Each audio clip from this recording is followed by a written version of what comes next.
ketika sesuap nasi dia muji Allah, ketika minum seteguk nasi dia muji Allah.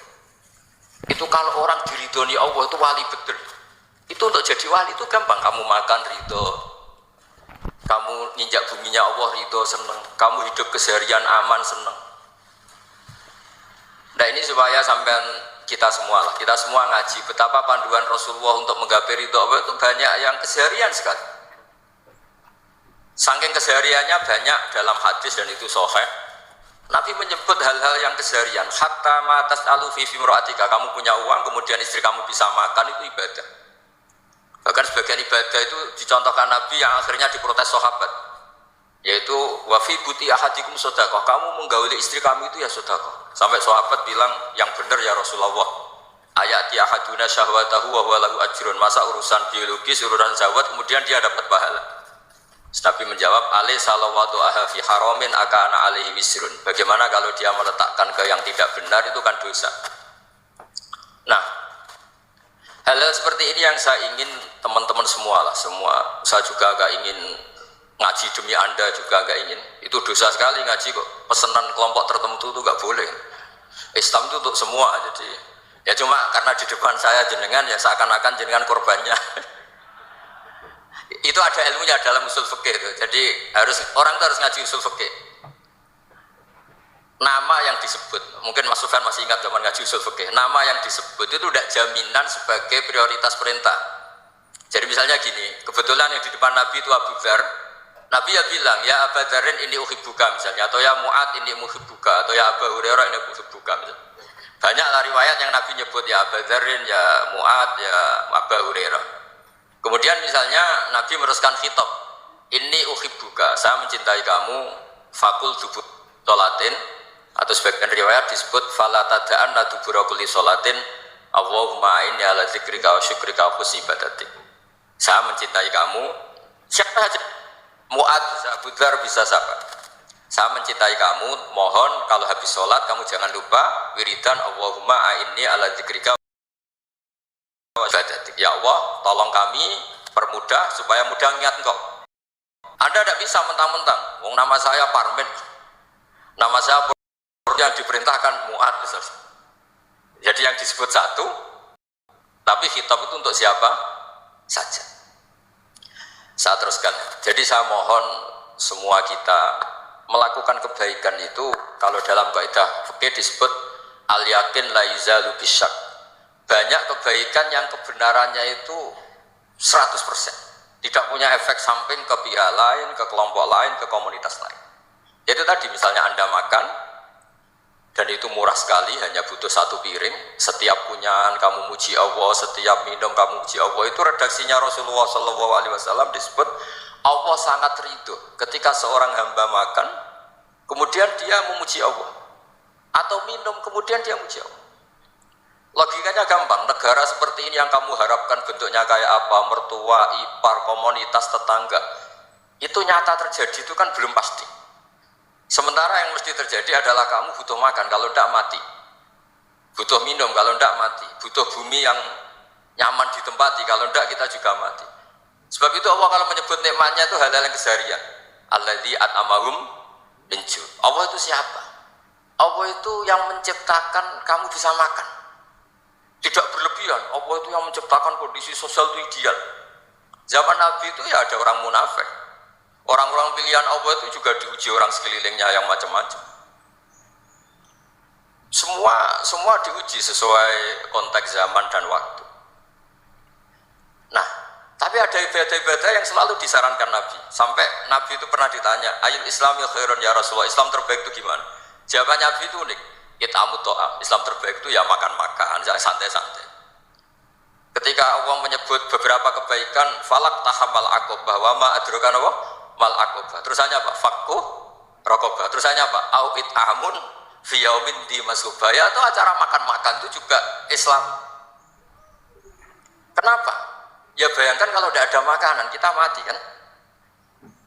Kondisi sosial tidak ideal itu Anda masih gak apa-apa, tapi kalau Anda tidak makan, Anda tidak minum, kamu punya istri cerewet masih bisa hidup, punya mertua cerewet masih bisa hidup, tapi kalau tidak makan bisa mati.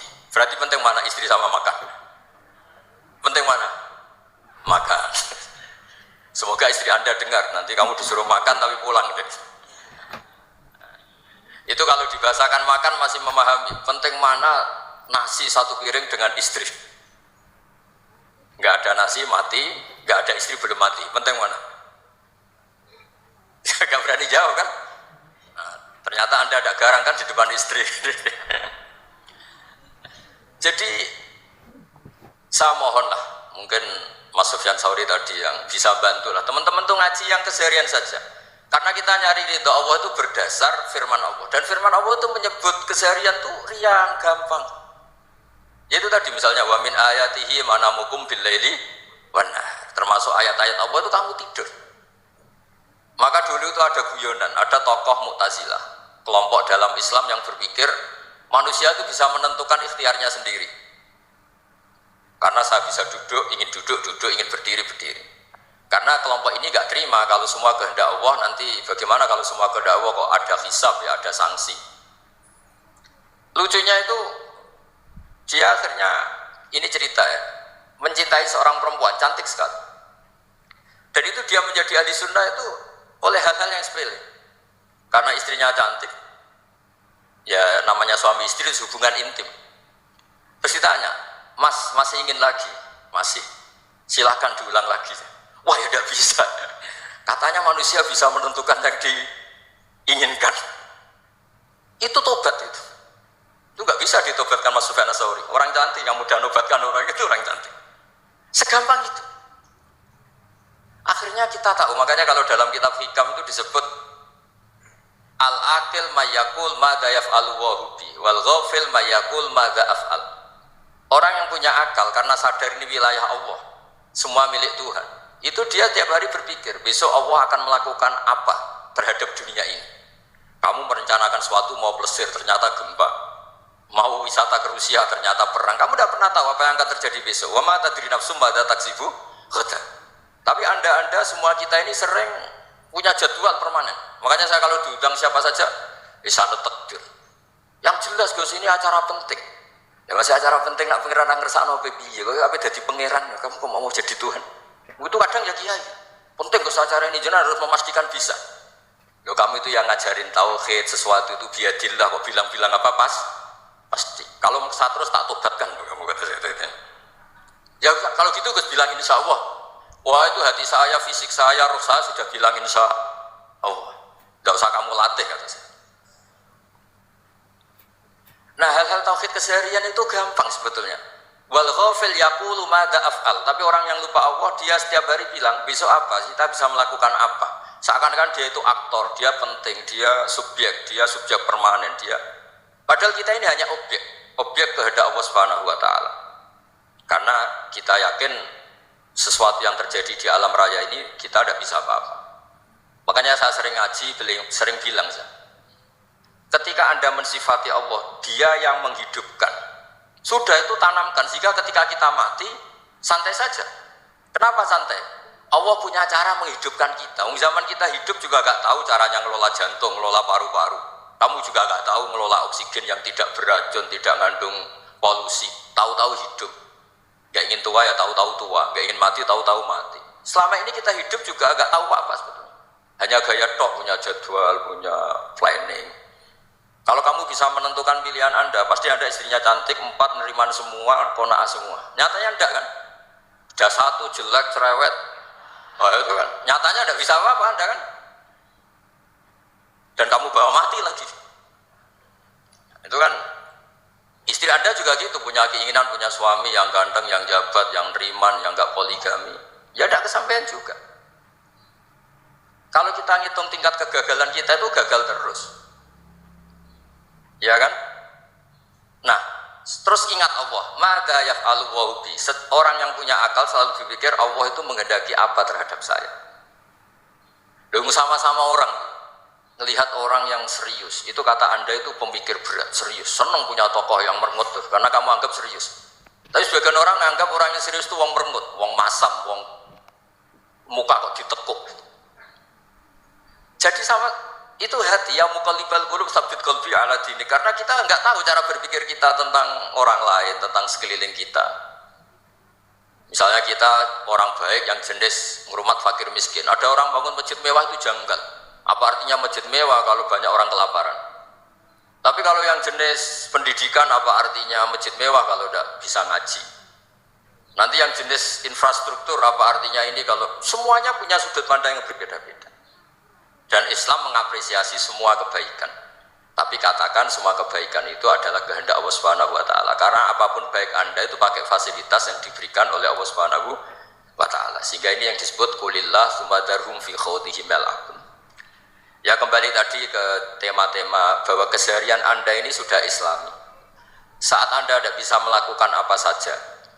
Saya sering ada jenazah, biasanya kalau tetangga meninggal saya sering disuruh ngelepas.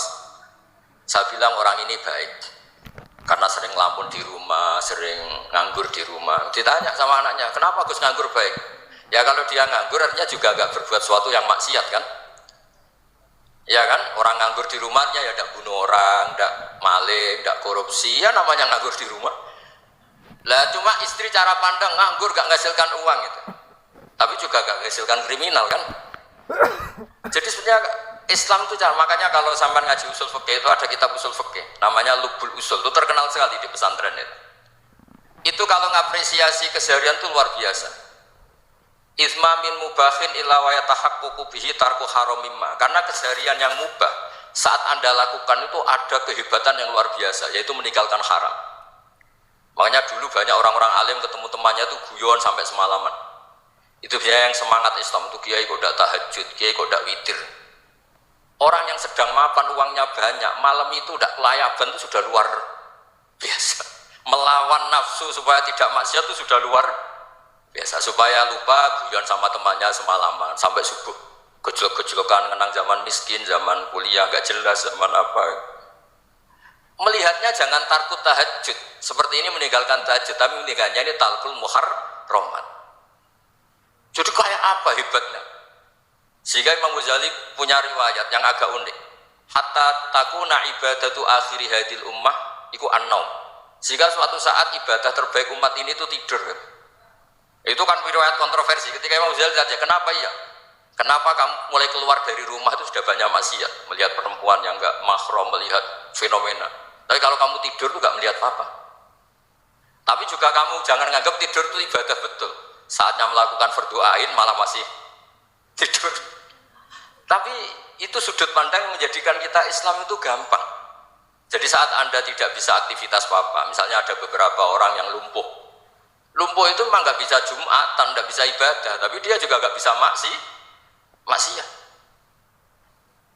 Tidur itu memang Anda saat itu tidak bisa tahajud, tidak bisa witir, tapi saat itu ada zina, ada maling, ada gosipkan orang, ada bully orang, tidak menanamkan kebencian, tidak hasud. Sehingga tidur menurut Allah Ta'ala wa min ayatihi manamukum billaili apa? Wan nahar. Karena di tidur itu selain ada unsur istirahat, jaga stamina, juga ada unsur meninggalkan beberapa keburukan. Nah saya mohon ibadah yang keseharian ini kita jaga. Supaya kita semua baca ayat itu fasih. Fasih itu tertanam di hati. Allah itu siapa? Alladzi at'amahum min ju'i wa amanahum min khauf. Dan Allah kalau cerita di Quran itu anna subabnal ma'a subba summa syaqaqnal ardon wa syaqqa fa'ambatna fiha habba wa inaba wa qadba wa zaituna wa nakhla wa hadaika gulba. Kamu tahu saya ini siapa, kata Allah. Saya ini adalah Tuhan yang menurunkan air, kemudian ada tanaman banyak, habba wa inaba wa qadba, ada zaitun, ada tin, kalau orang Jawa mungkin ada tela, ada padi, ada mangga, ada pisang. Sudah. Wa inaba wa zaituna wa nakhla wa hadaika gulba, ada perkebunan yang lebat. Tujuannya apa? Mata Allahum, silahkan kamu pakai, kamu nikmati. Tapi karena kadang kita ini punya ide-ide besar. Tadi untuk syukur saja nunggu punya istri riman, rumah baik, tetangga baik, komunitas baik, semuanya baik baru syukur. Lama-lama nanti ada di surga, syukurnya nunggu surga paling kelas A. Itu sudah ada yang menghuni Rasulullah, kamu nggak boleh di situ. Masa untuk syukur saja? Repotnya Masya Allah. Jadi mohonlah Quran yang kalau Anda hafalkan juz amma itu kan ada ayat-ayat yang kayak tadi. Ya, fal yanzuril insanu ila ta'ami. Coba lihat apa yang kamu makan ya? Dari mana? Dan untuk mempertahankan hidup kamu keseharian. Jadi jangan kira ibadah itu harus membentuk komunitas yang versi Anda, ibadah itu harus yang hal yang mulu-mulu. Kesehariannya Anda alami. Ini saya tidak bikin-bikin. Saya ngaji bukan karena berdasar pesanan. Itu ayat yang saya bacakan betul ada ayatnya kan. Fal yang zuril insanu ila to'ami anna soba benal ma'ah soba summa syaqaqnal ardo syaqqa fa ambasna fiha habba wa inaba wa qadba wa zaituna wa nakhla wa hadaiqa khulba. Tulisannya apa? Mata'al lakum, silakan kamu nikmati. Mata itu silakan kamu nikmati. Ya kayak sampean dikasih hidangan ya makan. Ya sudah makan, habis makan ya minum, habis itu ngantuk ya tidur. Ya sudah normal-normal saja. Kayak apa indahnya Islam? Tapi Anda mencari Islam yang gimana lagi? Nah itu yang diajarkan guru-guru kita, diajarkan sanad kita sampai Wali Songo, sampai Rasulullah SAW. Bahwa pada akhirnya ada jihad, ada perang. Itu dulu memang perang, bukan membunuh, beda. Dulu kita dijajah Belanda ya perang, dan itu normal karena kita dijajah. Jadi ketika orang lain ingin baik sama kita, wa in ahadum minal musyrikin astajaruka ya fajiru hatta yasma'a kalam Allah. Kalau mereka ingin baik ya kita baik. Makanya ada istilah mustakman, mu'ahad. Kalau mereka ingin damai, berdampingan dengan kemajmukan ya itu yang lebih baik. Karena memang Islam menghormati proses perdamaian. Wa in janahu lis-salmi ya fajnah lah. Kalau ingin damai